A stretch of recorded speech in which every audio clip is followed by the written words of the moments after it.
अस्सलाम वालेकुम सितारों के सफ़र पर खुश आमदीद। आज की वीडियो में हम बात करेंगे कि जनवरी 2026 आपके लिए कैसा रहेगा। हम इस वीडियो में बात करेंगे आपके करियर, आपकी जॉब, आपका बिजनेस, आपके फाइनेंस, आपकी क्रिप्टो और स्टॉक्स के ऊपर, आपकी लव लाइफ, आपके रिलेशनशिप्स, आपकी हेल्थ, आपकी वेलबींग, आपके चैलेंजेस क्या होंगे इस महीने में, अपॉर्चुनिटीज़ आपके लिए कहाँ छुपी हुई हैं, रेमेडीज़ क्या होंगी, इन सब चीज़ों पर बात करेंगे। लेकिन उससे पहले जिन लोगों को अपना मून साइन नहीं पता वो कमेंट सेक्शन में अपनी ओरिजिनल डेट ऑफ बर्थ लिखें। हम आपको आपका मून साइन बताएंगे जिससे आपको वीडियोस देखने में आसानी होगी और अपना ज़ोडिएक समझने में आसानी होगी। यहाँ पे एक छोटी सी बात ऐड करना चाहूँगा कि जिन लोगों को अपनी ज़िंदगी में मुश्किलात आ रही हैं, चाहे करियर में मुश्किलात आ रही हैं, आपकी लव लाइफ में मुश्किलात आ रही हैं, आपकी फैमिली लाइफ में मुश्किलात आ रही हैं, तो आप अपॉइंटमेंट बुक करवा सकते हैं दिए गए व्हाट्सएप नंबर पर मैसेज कर कर। इसके अलावा हमारा दूसरा चैनल भी है, सितारों के सफ़र के नाम से ही है। आप यूट्यूब पर लिखेंगे, दोनों चैनल को सब्सक्राइब कर लीजिए क्योंकि एक सीरीज़ एक चैनल पे, दूसरी सीरीज़ दूसरे चैनल पर आएगी। आइए वीडियो को शुरू करते हैं। बात करते हैं लिब्रा मून साइन वालों की, यानी कि तुला राशि, यानी कि बुर्ज मिजान वालों की। सबसे पहले career, business, job, finance, crypto और स्टॉक को देख लेते हैं। करियर के मामले में जनवरी एक ट्रांजिशन और स्ट्रेटजी रीसेट का महीना होगा। 10th हाउस जो है कैंसर है, खाली है, लेकिन उसका जो मालिक है वो हर 2 सवा 2 दिन में अपने साइन चेंज करता है, तो आपके करियर का मूड को भी फ्लक्चुएट करता रहेगा। जब मून कैप्रिकॉर्न में होगा यानी 18 से 20 जनवरी को, तो तब करियर से रिलेटेड डिसीजन ज़्यादा मेच्योर और रियलिस्टिक रहेंगे आप लोगों के लिए। 9th हाउस जो जेमिनाई है आप लोगों का, वहाँ पे जुपिटर रेट्रोग्रेड है। इसकी वजह से जो आपकी लक है वो डायरेक्टली काम नहीं करेगी, लेकिन आपको सपोर्ट ज़रूर करेगी। पुराने मेंटोर्स, कोर्सेज या डिलेड जो प्रमोशंस थे, वो सारी चीज़ें दोबारा एक्टिवेट होने जा रही हैं आप लोगों की। जुपिटर पूर्णवासु नक्षत्र में है, जो क्लियरली स्टेट करता है कि ग्रोथ प्रॉपर होगी आप लोगों की, लेकिन स्लो होगी और सही डायरेक्शन में होगी। फाइनेंस के लिए सेकंड हाउस जो है यानी स्कॉर्पियो जो है, उसका जो मालिक है वो आपके थर्ड हाउस में बैठा हुआ है, थर्ड हाउस को एक्टिव करके बैठा हुआ है। तो short term hustle, communication based income और साइड एफर्ट से पैसा आप लोगों को आ सकता है। मिड मंथ के बाद जब मार्स फोर्थ हाउस में यानी कैप्रिकॉन में जाएगा, तो एक्सपेंसेस आप लोगों के बढ़ा सकता है, खासकर घर से रिलेटेड, गाड़ी से रिलेटेड, फैमिली की नीड्स पर खर्चा बहुत ज़्यादा होना शुरू हो जाएगा। और फोर्थ हाउस में मरकरी भी आएगा, फोर्थ हाउस में आपका सन भी आएगा, फोर्थ हाउस में आपका वीनस भी आएगा। अभी पैसों का जो प्लैनेट है वो आपके थर्ड हाउस में बैठा हुआ है। जैसे मैंने आपको बताया कि जो लोग राइटिंग बेस्ड प्रोफेशन से जुड़े हुए हैं, जो लोग सोशल मीडिया से जुड़े हुए हैं, इनके लिए अभी बहुत अच्छा टाइम पीरियड है। लेकिन जैसे ही ये फोर्थ हाउस में जाएगा तो आपके एक्सपेंसेस बढ़ जाएंगे।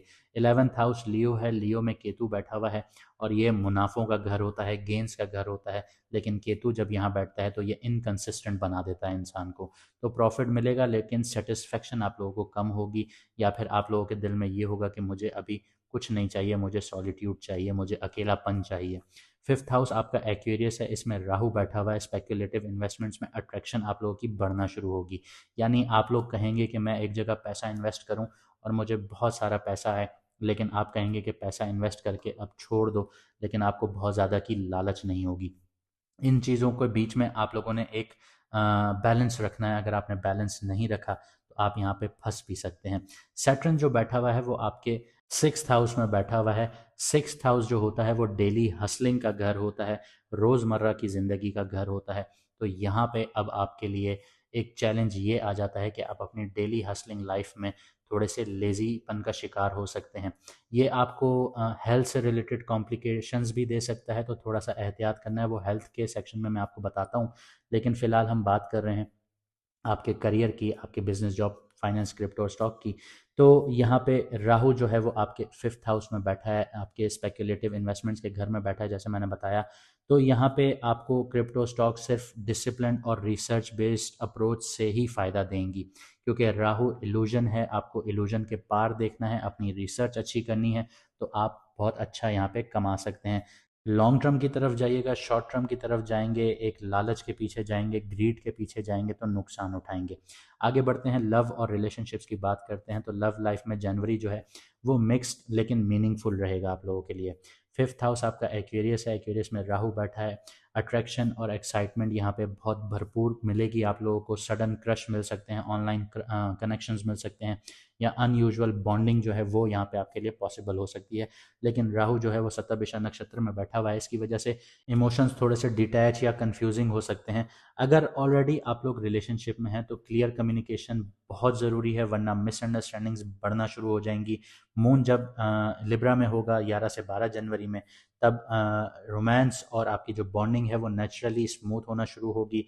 जो लोग शादीशुदा हैं, पार्टनरशिप्स में हैं, 7th हाउस आपका एरीज है, खाली है, लेकिन इसका जो लॉर्ड है वो सेकंड हाफ में 4th हाउस में आएगा, यानी अपने एक्सॉल्टेशन जोन पर आ जाएगा। तो इससे रिलेशनशिप में सीरियसनेस और रिस्पॉन्सिबिलिटी बढ़ना शुरू होगी।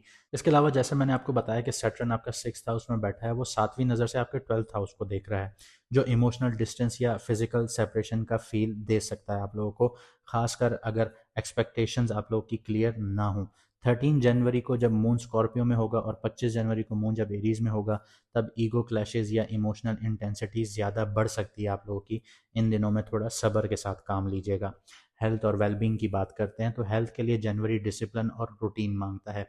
हालांकि अगले 2 साल ही आपसे हेल्थ जो है वो डिसिप्लिन और रूटीन मांगेगी, क्योंकि 6th हाउस में बैठा जो सैटर्न है वो स्लो लेकिन स्टडी इन्फ्लुएंस देना शुरू करेगा, जो कि chronic issues, joint pain, digestion या इम्यूनिटी से रिलेटेड कंसर्न बढ़ा सकता है। अगर रूटीन लूज रही आप लोगों की तो सैटर्न जो है वो पूर्वा से उत्तर भद्रपड़ा नक्षत्र में ट्रांजिट करेगा। तो यहाँ पे ये नक्षत्र यही बताता है कि हीलिंग आप लोगों की तभी होगी जब आप अपने इमोशनल स्ट्रेस को एड्रेस करेंगे। 12th हाउस विर्गो एक्टिवेट रहने की वजह से आपका जो स्लीप डिस्टर्बेंस है, ओवर थिंकिंग है, मेंटल फटीग है, ये सारी चीज़ें पॉसिबल हो जाती हैं। मून जब पाइसेस में यानी 23 जनवरी को आएगा और कैंसर में 4 से 5 जनवरी तक होगा, तो अब इमोशनल सेंसिटिविटी जो है वो बहुत ज़्यादा हाई रहेगी। रेस्ट और हाइड्रेशन बहुत ज़्यादा ज़रूरी है। राहु 5th हाउस से मेंटल रेस्टलेसनेस बढ़ा सकता है, इसीलिए स्क्रीन टाइम और लेट नाइट्स अवॉइड किया कीजिए। एक प्रॉपर स्केड्यूल बनाइए, अपनी हेल्दी लाइफस्टाइल को आगे बढ़ाइए। अगर आप अपनी लाइफस्टाइल पर ध्यान नहीं देंगे तो फिर जो सैटर्न है वो क्रॉनिक इश्यूज यहाँ पे ले आएगा। इसके अलावा आपको एक और चीज़ बताता चलूँ कि सैटर्न जो आपके 6th हाउस में बैठा है वो 3rd नज़र से आपके 8th हाउस को भी एक्टिवेट करता है। 8th हाउस और 6th हाउस जब किसी की कुंडली में एक्टिवेट होते हैं तो वो कहलाता है षडाष्टक दोष। षडाष्टक दोष जब किसी की कुंडली में एक्टिवेट हो जाए तो उस इंसान को बहुत ज़्यादा केयरफुल रहना पड़ता है। तो मैं आप सबसे यही कहूँगा कि आप लोगों को बहुत ज़्यादा केयरफुल रहना पड़ेगा। यहाँ पे माइनर एक्सीडेंट्स वगैरह भी हो सकते हैं और अचानक से कुछ ना कुछ ऐसे हादसा हो सकते हैं जो आपके लिए मुश्किल खड़ी कर सकते हैं, तो थोड़ा एहतियात से रहिएगा। चैलेंजेस और अपॉर्चुनिटीज़ की बात करते हैं। चैलेंज ये है कि राहु केतु का जो एक्सेस है वो आपको मेंटल कन्फ्यूजन और सेटिस्फेक्शन की कमी दे सकता है। अपॉर्चुनिटी आपके लिए ये है कि जुपिटर रेट्रोग्रेड है और सैटर्न का जो इन्फ्लुएंस है, अगर आप सब्र रखेंगे तो लॉन्ग टर्म करियर और फाइनेंशियल स्ट्रक्चर स्ट्रांग बनेगा आप लोगों का, खासकर मंथ के आखिरी 10 दिनों में।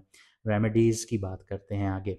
डेली जर्नलिंग कीजिए ताकि ब्रेन फॉग और मेंटली क्लैरिटी मिले आप लोगों को।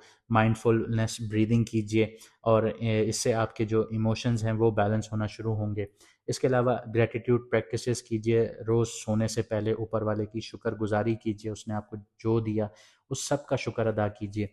इसके अलावा हफ्ते में एक दिन ऐसा बना लीजिए जिसमें आप गरीबों को सदका या दान करें खाने की चीज़ें। तो ये सबसे बेहतरीन रेमेडी होती है। इसके अलावा प्रॉपर रेस्ट कीजिए, हाइड्रेशन लीजिए, रूटीन को फॉलो कीजिए, ये आपके लिए बेहतरीन रेमेडीज़ हैं। 2026 जनवरी जो है वो आपको स्लो लेकिन स्ट्रॉन्ग बनाएगा।